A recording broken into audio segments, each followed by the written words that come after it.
All right, what's going on, everyone? Welcome to another episode of Budget Banger or Bust, where I look at budget mice and decide whether or not they are worth their price tag and if they match up against the best mice in the game. Today, I am looking at a few different mice from the company ATK Gaming Gear, the X1 Air Plus, the Zero, and the A9 Mini Plus. Quick disclaimer, ATK did send out the Zero and the X1 Air Plus for me to review. The A9 Mini I did buy with my own money, but this will not affect my opinions at all, and they did not tell me anything to say in the review, nor did they pay me to create the review.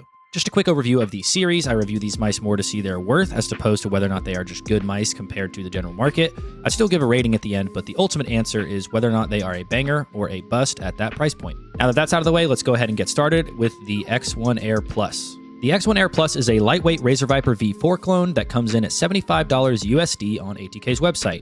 It has the latest 3955 sensor, ATK optical switches, a Nordic 54L15 MCU, and comes in at about 49 grams. Of course, it is 8K compatible with a classic TTC gold scroll wheel. So for each of these mice, I'm going to go into the pros and cons and see how it compares to some of the top of the line mice. I will say whether or not it is a banger or a bust, and then I will give it a rating. So let's start off with the pros for the X1 Air Plus. The weight, the coating, and the build quality are all pretty solid on this mouse. The weight is a comfortable 49 grams, and although that is a little bit high for my liking, at this size, it ends up feeling a lot lighter than it actually is. Like I said, yes, it could be lighter, and I would prefer it, but I don't think it is so heavy that I can't stand it like Logitech mice. Not only that, but the weight balancing is actually very good for fingertip use, which is my preferred grip style. This is actually very surprising, as many companies that clone mice like ATK, Dharma Shark, Ajaz, etc. place their batteries very far back in the mouse, causing them to be very back heavy. This mouse is actually pretty well balanced, so I'm very happily surprised with that. The coating is also solid. I have pretty sweaty hands, and the mouse never felt like it was going to slip out of my hands while I was playing with it, and I never felt the need to use grips. I'm not going to say it's the best coating ever, something like Game Gear's coating, but I definitely had no major complaints with it. Lastly, the build quality is a definite pro. Squeezing it yields a very slight bit of flex, but it's nothing major or anything that takes away from the experience of using the mouse. The material feels very solid, and I think this mouse would hold up for a very long time if you were to use it as your main, though I wouldn't recommend it. That's going to do it for the pros. Unfortunately, the cons are a little bit more glaring than the pros on this mouse. They are the clicks, the side buttons, and the scroll. They all aren't the best. The clicks are probably the biggest drawback of the mouse. They feel pretty low quality, and they have some rattle to them, and are quite mushy, especially towards the front of the mouse. The rattle isn't horrible, but the mushiness due to the pre- and post-travel does not feel right at all. Clicks are another common hiccup on cheaper mice, and unfortunately, this does fall to that. The side buttons and the scroll wheel similarly are not very good. The front side button has a lot of mushiness on the outer shell, and the back side button just has an unreasonable amount of post-travel on it. I do understand that post-travel is very common in side buttons, and because they are less important, it isn't that big of a deal, but I definitely noticed it more than on other mice. The scroll wheel is mostly fine, but the steps are not very tactile, so that feedback doesn't really feel as smooth as I would prefer.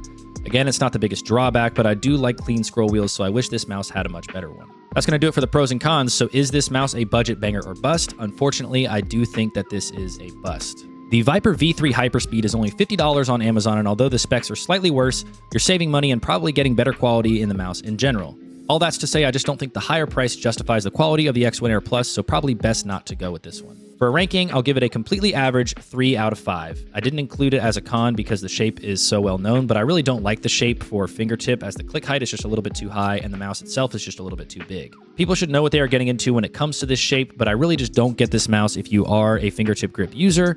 Overall, this is just a gaming mouse that will get you there, but it's not something that I'm going to recommend for everybody. That's going to do it for the X1 Air Plus. Now we're going to move on to the ATK Zero. The ATK Zero is a Pulsar X2 shaped mouse that comes in at $80 USD on ATK's website. There's also an extreme variant with slightly better specs, but I was sent the regular Zero for review. It sports a 3950 sensor, not the 3955, a Nordic 54L15 MCU, ATK optical switches, and a TTC gold encoder. So practically the same specs as the X1. This one comes in at 47 grams on the frosted version, but it is almost 10 grams lighter on the solid variant, according to their website. Personally, I just love the transparent frosted version so much that I think it is worth it, but that is up to you, of course. Anyway, let's again get into the pros and cons of the mouse and then into the verdict. Now, you may be seeing a trend here. The pros for this mouse, again, are going to be the coating, the weight, and the build quality, as well as shape. The weight of this mouse is, again, sub 50 grams, and it's definitely a little heavy, but again, the balancing is very good. I, of course, would much prefer something like the Pulsar Crazy Light, same shape but lighter, but in general, I'm happy with the weight of this mouse, and the solid version being only 39 grams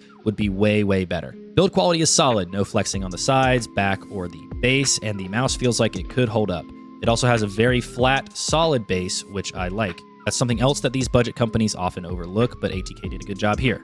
The shape is by far my favorite part of this mouse. I love the X2 shape as it is great for fingertip use. It has very flat sides, relatively low click height, and it also has a somewhat low hump. It definitely has a large enough hump, though, for use of claw grip, so that's somewhat versatile as well. This shape of mouse is definitely popular, but it is for a reason. It's tried and true and a very good shape. The left mouse button on this mouse really feels horrible. It's so mushy and has a ton of post travel, and the click itself is so light that I can barely feel the feedback compared to other mice. The left mouse button is not that much better, definitely more spammable, but I can't say it feels good or that high quality. I do think that this might be because I got the transparent version. Most of the time on transparent mice, the material is a little bit more flimsy and doesn't hold up as well as the solid mice, so I do wish that I had gone with the solid color, not only for the weight, but also for the build quality. Regardless, I did get the transparent version, so I am going to have to base my review on that. Anyway, though, that's the only glaring con, but it is definitely a really big one. Other aspects, such as side buttons and scroll wheel, are just fine, but don't really stand out for me to either be a pro or a con. So, banger or bust for the ATK Zero? Again, I'm going to have to say that this is a bust just because of the click issue. I know that that's a lot of weight just on the clicks, but clicks, shape, and weight are by far the most important part of a mouse in my opinion. As for a rating, I like the shape on this one so much more than the X1, so I will give it a 3.5 out of 5. Again, a solid mouse, but I think that spending extra cash on a Pulsar Crazy Light or going with a similar shape but better mouse from a brand like ATK, like the F1, may be a better shout. Now lastly, and definitely not least, the A9 Mini Plus. This one is by far my favorite out of the 3 mice that I am reviewing today.